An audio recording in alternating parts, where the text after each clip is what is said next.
We are your hosts. I'm Wade Nomura. And I'm Debbie Nomura. Come with us as we discover what makes Carpinteria so unique. Join us as we experience Carpinteria living.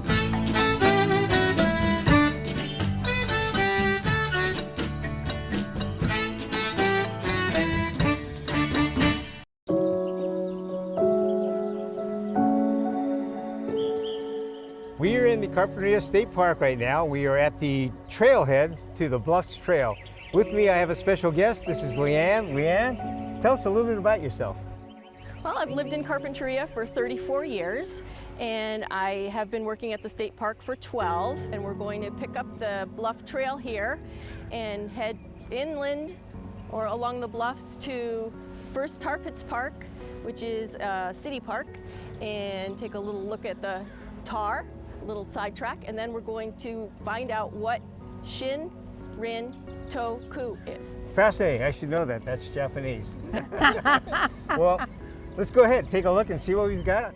So we're just about 100 yards in from where we were standing before, and the first thing we've come to is this city park called Tar Pits Park, and it shows you all the things that are available to do on the walk here. Hiking, biking is allowed. It shows you some things to look for. If the yerba mansa is growing, we can take a look at that. We're going to take a little detour to see the tar. Cool. We are looking at some very active tar in a tar seep. Because we have a warm day, it's really gooey, and you don't want to get that on your clothes, shoes, hands, or anything else. You can see a lot of people have done this with a stick. That's why there's so many sticks piled here. Right, right. Everyone wants to touch the tar, but it's a good thing to do it with a stick. Got it. And this seeps down towards the water, correct? A lot of people are concerned they see tar here on the Carpinteria Beach. Yeah, so this is what we can see above ground right here, but this is actually under the sand in the ocean too. So there's places where it seeps and bubbles up all up and down the coast. I know surfers call this a pretty famous spot. Yeah, it's also known as Jelly Bowl Beach Jelly if you're Bowl down Beach. On the beach there. Great. One of the few places probably that this occurs? There's only 6 places in the world that is an actual place where there is tar like this above ground. Okay. Wow. Wow. Unique. Very unique.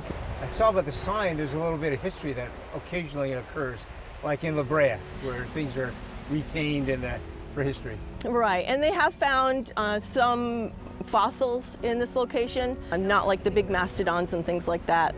Very, very few here. Like La Brea has really open pits, and this is not quite that. Although there is other history with the mining of the asphalt that was done in the 1900s to pave roads.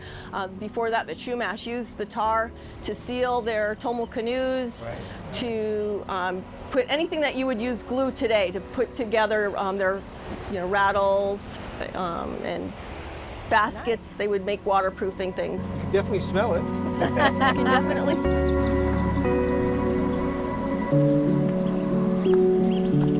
So the first thing you'll notice right now is a temperature change. We've gone from pretty warm to cool.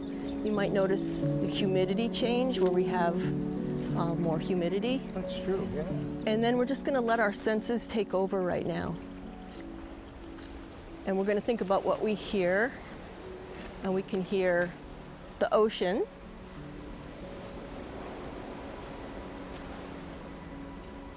Can you hear anything else? Yeah, the birds. Birds, yeah. There are leaves dropping, more birds. Lots of birds. It's something that we just kind of take for granted and don't spend a lot of time thinking about.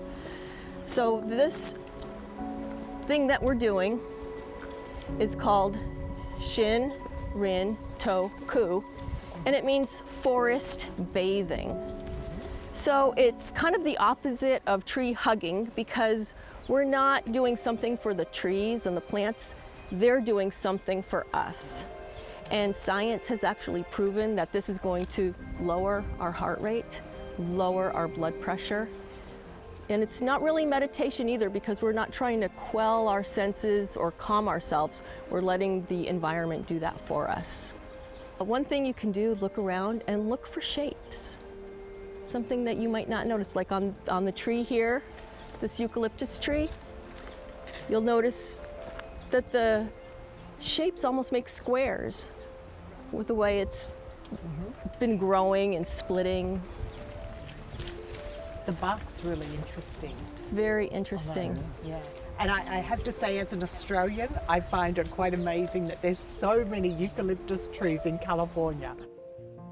And when you spend some time doing this, all of a sudden you'll be seeing butterflies and insects you may not have noticed before. You don't know the names of things, and you realize how there is so much biologic diversity in an area where you've maybe biked before, where you've hiked before, but you stop and use all of your senses to listen to the bikes on the trail, listen to the birds, Popular listen trail. to the bees. It's a very popular trail. Good. Yeah. One of the areas I have found that I like to do that is this little spot right here. And it's not very big and it doesn't take a lot of trees, but they're not like an orchard where it's planted and regulated. This is just a natural area. There's actually an ancient creek that ran through this whole area here. There's no water in there anymore. Well, we will certainly look at this with the new eyes when we walk through. That's the here creek now. right there then. Yeah, this would have been the ancient creek that went through all the way to Jelly Bowl. Wow. We're so lucky to have this.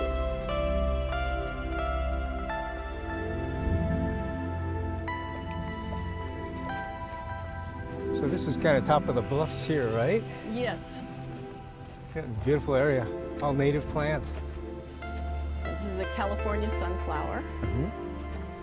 And these are lemonade berry on the side. Right now, it looks like they're flowering. I don't see any berries on there.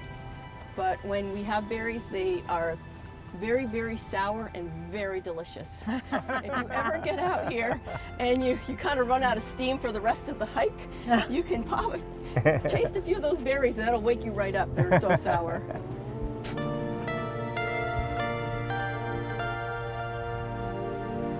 The scrub jay that I have in my backyard, she's got a feather that has always stuck out. And it's an oddity, but I can recognize that it's this particular one. Right. And she is at least 10 years old now. Oh, cool. And Wow. she'll fly all the way into my house, find the bag of peanuts. Oh, wow. Really? Oh, that's Yeah. neat. So we've just walked about maybe 10 minutes past our other stop. And here's an interpretive panel showing you the entrance to the trail to go to the seal rookery, and it also tells you a little bit about seals.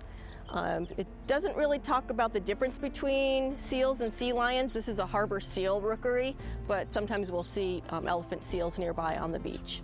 You cannot ride your bike up to the viewing area. You have to put your bike somewhere else and then walk over. No loud noises, no dogs, no motorized vehicles, which aren't allowed on the trail anyway. But it's definitely a quiet area and they do scare easily. Even though we're going to be up above them, they can hear very well that there's activity. And nobody's allowed down on the beach, correct? Yeah, Viewing is off on Yeah, the beach is closed from December 1st through the end of May for the pupping season. Great. Okay, let's go. Let's go on and take a look. All right, this way.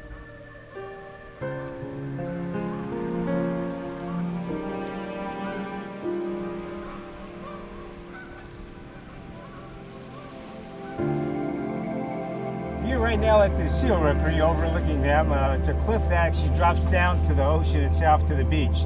We'll be able to see the seals from here. We have a guide. She's actually on the Seal Watch Committee, so tell us a little bit about yourself, your name. And Okay, my name's Toby Sonneman. And I'm only here in Carpinteria in February, but I've been doing this Seal Watch for about 8 or 9 years. It's a great organization that started more than 30 years ago to protect the seals during their pupping season.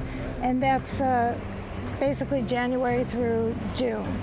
But it really starts going right around now, mid-February. The pups start coming and you can see them riding on their mother's back, nice. etc. Right now they just look like they're lying out there, not doing very much, but actually they really need to be hauled out on land to oxygenate and get their energy back and regulate their body temperatures. So it's really important for them, and really important that Carpinteria has this wonderful spot where you can observe them. Great. And we had our first pup for the season born yesterday, was it? Yes, I believe it was yesterday, yeah. Great. Yeah, Nice. and it's out with its mom swimming. They swim right away. The pups swim right away and learn to fish, and they're weaned just 3 or 4 weeks. So Wow. Okay. Wow. So we have volunteers working around the clock? we Pretty have much. volunteers from morning to basically dusk to dawn, work 2-hour shifts. Okay. And so if people see this and they say they want to volunteer, come on by or go to the website and talk to somebody, because they actually need more volunteers this year. Beautiful beach, by the way. It is a beautiful beach, and we think that they might like this beach particularly because of those crescent rocks that they kind of offer kind of a buffer and Right. grow, algae and little food in there for the pups. How many is down there at the moment, roughly? I haven't counted yet, so I would just take a guess, maybe 50 or so. Okay. Some just went in the water, and it varies through the day and day to day. Generally, the numbers have been going up because of the protection of the beach. Oh, there's one moving at the moment. Yeah, yeah. They don't move on land too well, so they're terrific swimmers, and they're kind of like ballerinas in the water, but on land they're not so I see good. some tracks if you're in the soft sand. They actually come up this far then to take a break? Sometimes they will in a high tide. Yeah. Okay. Yeah. Okay. So this is their beach. They're loyal to this beach.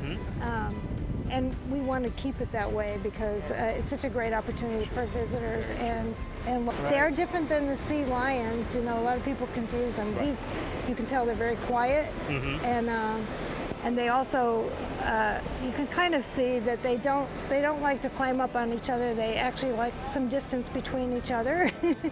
They have their space. And we've got some pelicans out there today with them and some gulls. And there was a bird group here earlier just talking about all the birds that come to the area too. See that, yeah, a lot of I've seen different types. egrets and cormorants, all kinds. Yeah. So it's a great area for that too. There's some And- out in the water there too. Yeah. Well, thank you Thank very you much. so Thank much. you very much. Enjoy the Thank day. you for It's a volunteering. Beautiful day you picked here. And you're in a perfect job, I see. Yes. And for those of you that have an opportunity, come on out, take a look and see what we have to offer in Carpinteria. With that, everybody, thank you very much. We'll see you next time.